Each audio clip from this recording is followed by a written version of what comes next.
7, 6, 5, 4, 3, 2, 1. You'll never have the sacred stone. Oh, this you crazy mother.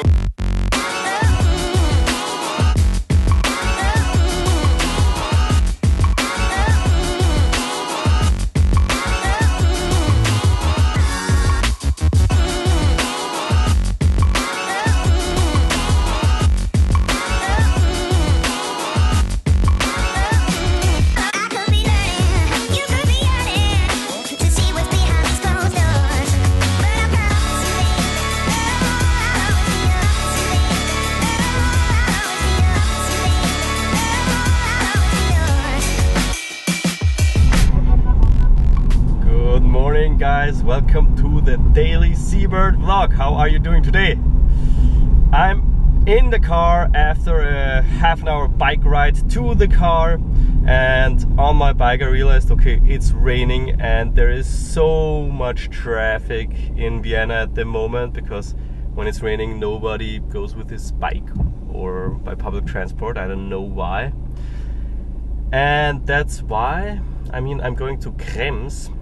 And I've decided not to go through the city because of the traffic, but over the West Highway, which is a bit risky because it's a little bit longer. But I think it's better to not get stuck in traffic, to be punctual. Giving a lecture about the capital market in Krems. Let's go.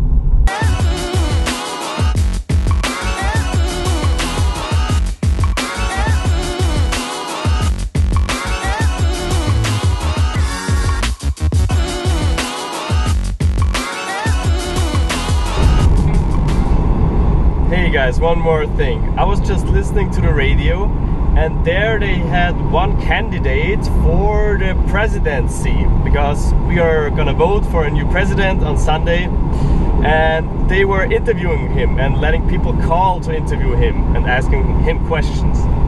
And I was wondering, do people really know what the president in Austria does and can do?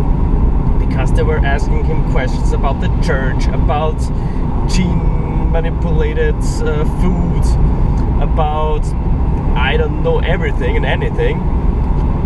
And I mean, the president in Austria, what he does is he takes the one or two parties which win the election, which have the most votes at the election in the parliament, and he tells them, please make a government. And then they form a coalition and a government. And most of the time the president is from the same party as one of those two parties. And afterwards he signs the laws which are being voted on in the parliament.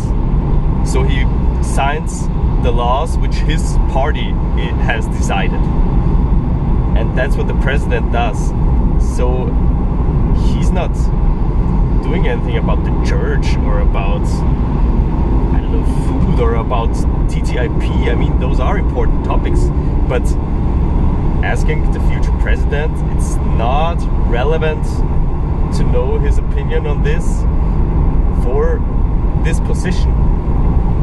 So I was feeling like in school somehow, where you elect someone from your class and he promises you get warm water for washing your hands at the toilets, and he cannot decide on this.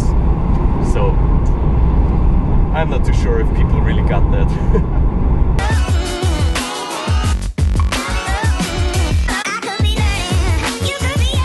Alright, I've arrived in Krems. Also a lot of traffic here, almost at the school, and just in time. We'll see us in a few hours. Alright, not yet done. I had one presentation of 2 hours, was really good. And now I have a break of 2 hours, and I've decided to, go to the Danube, because it's really nice here in Krems.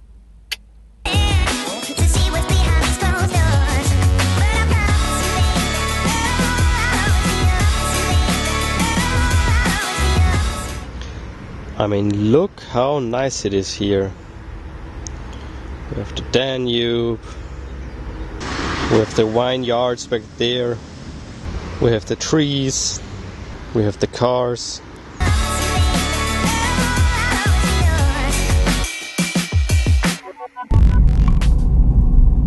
Alright guys, on my way back home. It was funny today because I often have like the same jokes in my presentation, but this time they really laughed.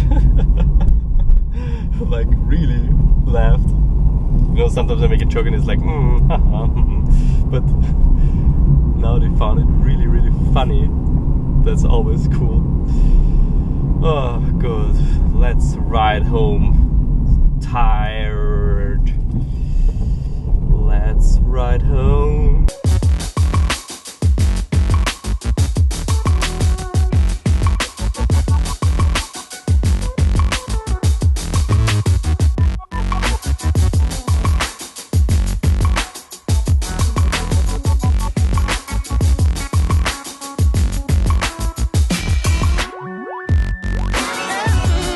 Imagine how much space there would be without cars. Imagine how much space there would be without houses. Imagine how much space there would be without space.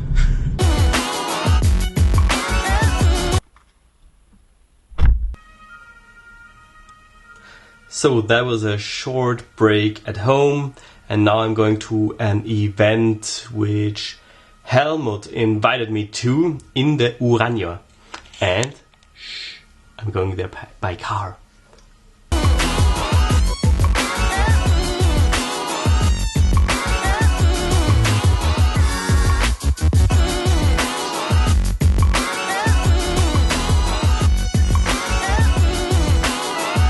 Helmut, why are we here?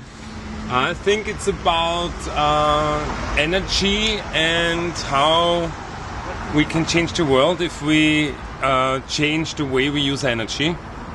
And the official version is energy transition, why and for whom.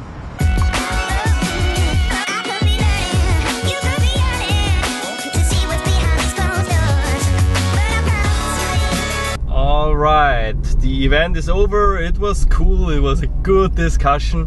What I really liked there was that he put the whole energy topic, like climate change and so on, in a broader perspective, like in the perspective of capitalism and the political system.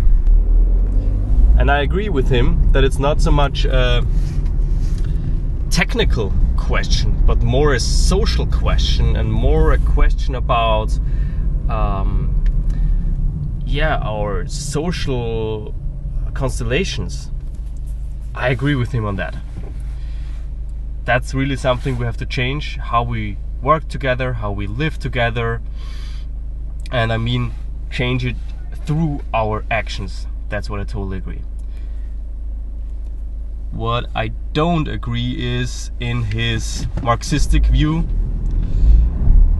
that his whole interpretation of capitalism, I mean the words he used was always capital against labor, squeezing out labor, exploitation, all those Marxist words. I think the Marxistic analysis, I don't go with it. I've read Marx and I don't go with this analysis, so that's what I don't agree with him. And what I said there is, you have to change. You have to start change with yourself. That's my opinion. You have to change your lifestyle, how you are consuming. You can't blame capitalism or some abstract concept, but you have to change, or you can only change yourself. And if I'm driving here in this car, I'm of course responsible for climate change. And that's something I cannot put on some capitalism. It's not capitalism's fault, it's my fault, my personal fault.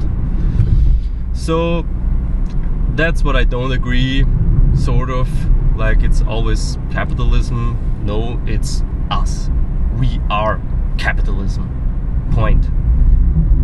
And if we we have to change capitalism, we have to change ourselves.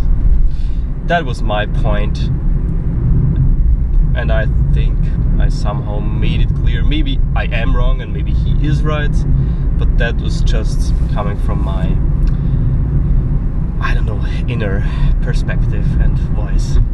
So yeah guys, now I'll go home. It's already almost 10 o'clock. I have to sleep because tomorrow we'll see us in Krems again. See you tomorrow guys, looking really forward to you seeing me actually. See you!